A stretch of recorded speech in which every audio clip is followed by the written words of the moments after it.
Welcome to 15 Minute Theatre, the only review show that squeezes a whole production into 900 seconds. The date is the 15th of January 2020, and we've just been to see The Process. Open the house.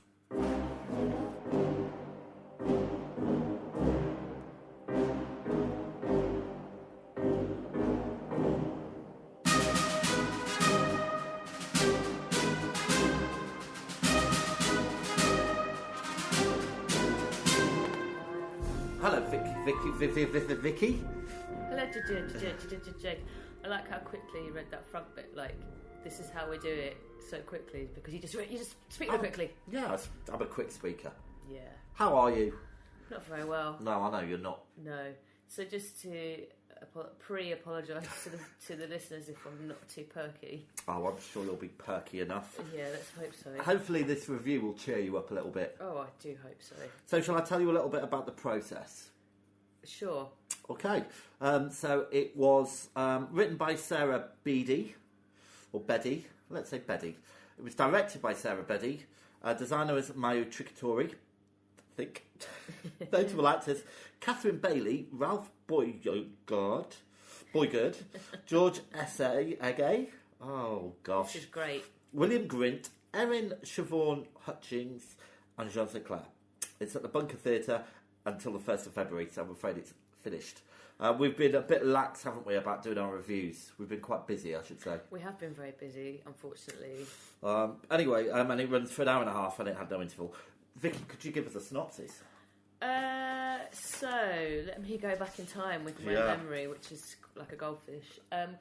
So basically, it was set in I want to say dystopian future, where somebody invented an app for deciding how useful you were to society. So you got points for different things. And if you were a useful person, you were was it a plus? Was it positive?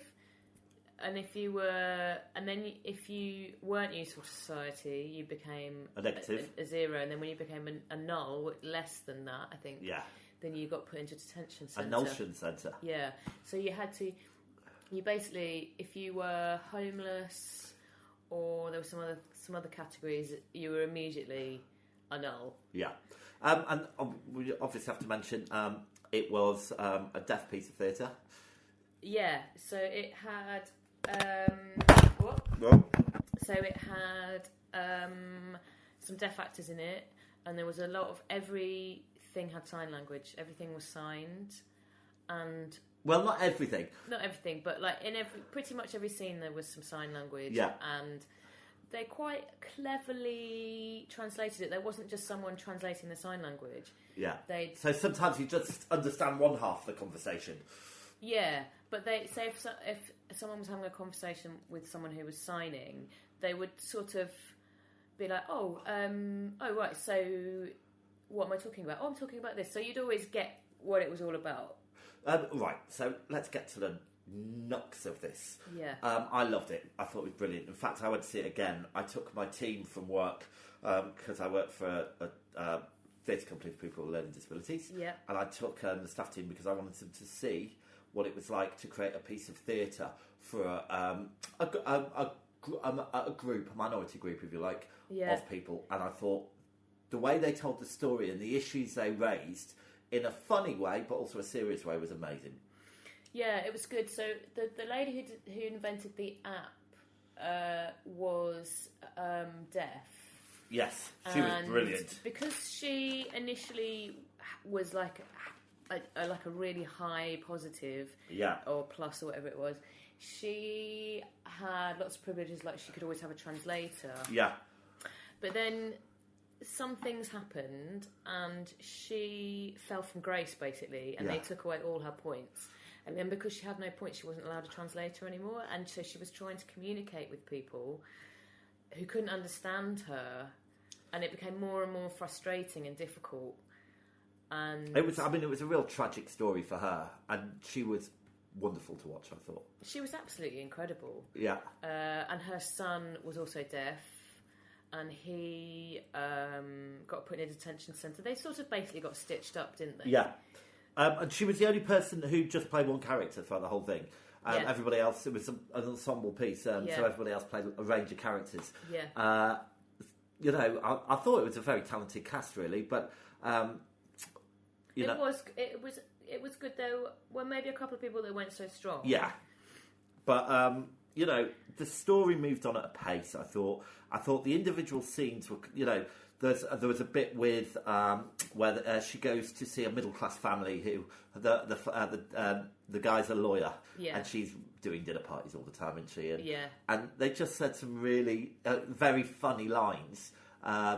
You know, it's like you know, don't say I can hear you or things like that, because I can't remember the lines. There was a lot of humour in it. There was another guy who played numerous characters, but also played the sort of vice president of this company that she ran that had developed this app. Because it was so ironic, because she developed this app. Yeah.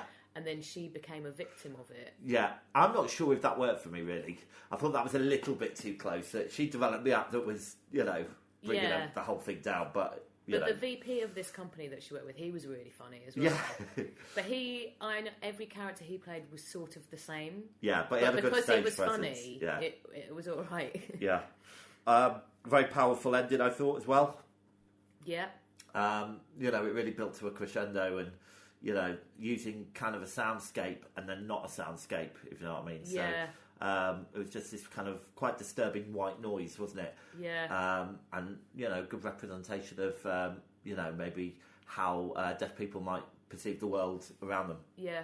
It was very clever, I thought. And I just think that the way that it wasn't like, oh, let's shove in some people with some disabilities because we feel like we have to. It was like the whole play was written around it, and it was done so cleverly. Yeah. I just thought it was it was really, really well done. Good use of multimedia. Yeah, they had some projections. Yeah. They had some news articles, some other bits and bobs. Yeah, it was good. Now, I couldn't work out at the start why they were going on about saying January is a really hot month and there was a heat wave in January, and then it kind of made sense at the end without any spoilers. You know, there was a tragedy at the end, wasn't there? And I thought this tragedy was because someone was hanged, but that wasn't the case. It's because they overheated. Oh yeah. Because everybody overheated, and because I couldn't quite work out why everyone had hanged themselves, but maybe that could have been a little bit clearer. Yeah, that wasn't incredibly clear. Yeah, I got that on the second viewing. Okay, I did not get that. Lighting and special effects. Yeah, I mean, what they had worked. Yeah. Yeah. Yeah, nothing special, was it, for special effects? No, not really. The sound was good at the end. Yeah, it was good. Yeah. What was your standout moment? There was a scene where the main deaf lady broke down. Yeah. Which was very powerful, I thought. I really liked the scene where our protagonist went back to see the lawyer and he wasn't there, and the woman was chopping apples. She was making something for dinner. Yeah. And they had a whole conversation about why she didn't have an implant and why did she, you know, prevent her son getting an implant when he was a baby, and just about the misunderstandings and the kind of and she was not British born. Yeah. And the woman was trying to make the point, like, you're in the minority like I am, and she wouldn't have any of it. Yeah. I thought that was very powerful. Yeah. Great. All right, well, shall we take a break and then we'll come back and score it? Let's do it.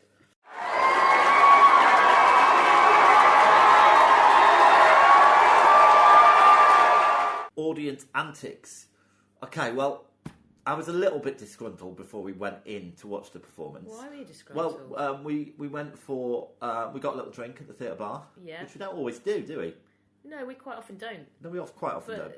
It's just maybe because it was so small and we had nowhere else to wait. Yeah, and there were no snacks. There were no snacks, which was a very odd thing. I had to go to find a shop to get you some snacks. No, I didn't send you out to a shop to get snacks. You were on your way and I said bring some snacks. But yeah, that was a little bit disheartening. And when we went, it wasn't very full, was it, at all? No, it wasn't. Well, when I went the second time, it was a full house. Was it? Yeah. Oh, that's good. Yeah, so that was really good news. All right, should we score it then? Yeah. Okay, so performances. Okay, so there were a couple that I felt weren't so strong. I'm going to go for an 8. Yeah, I've given it an 8. Staging and technical, I thought it was okay. Worked. I'll give it an 8 as well. I'd go for a 7. Okay. Narrative and plot. I'd go for an 8. I've also given it an 8. Originality, I'm going to give it a 9. I thought they coped with the, with the themes and issues brilliantly. I'd give it a 10 because I've never seen disability handled in such a good way. Lovely. Costume. Poor. 7. I've given it an 8. It was fine. It worked. Yeah. And was it worth it? It gets a fat 9 for me. I'm going to go for an 8. An 8. Great. It was very good. Well, it's high scoring. Yeah. So while I add up these scores, would you like to tell the listener what we're going to see next? Well, what we're going to see next is not a piece of theatre. I'm not really sure what it's going to be. We're going to see Sandy Toksvig doing a one-lady show. Make it sound rude. One lady. I'm a big fan of Sandy Toksvig. I think she's great. I look forward to seeing what comes out of her mouth. I hope it'll be good stuff. I just look forward to seeing how tall she is in real life. Okay, well, you'll be pleased to know that I'm nearly at the scoring stage. Excellent work. And... I'm waiting with bated breath. Yeah, nearly there. Give us a break. It's complicated, my maths. Yeah.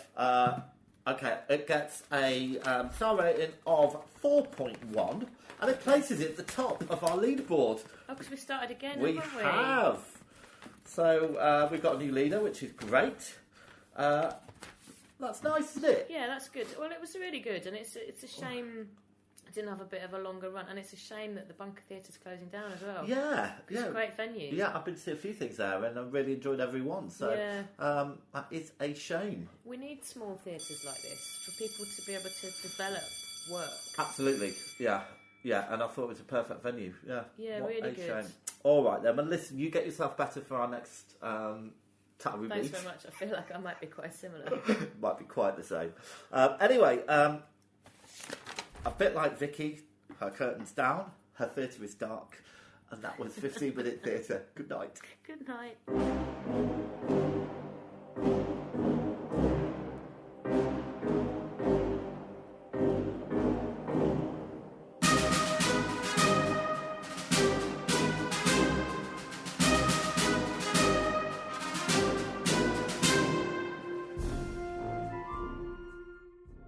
If you're brave enough to have your theatre production reviewed, please contact us at 15minutetheatre@gmail.com.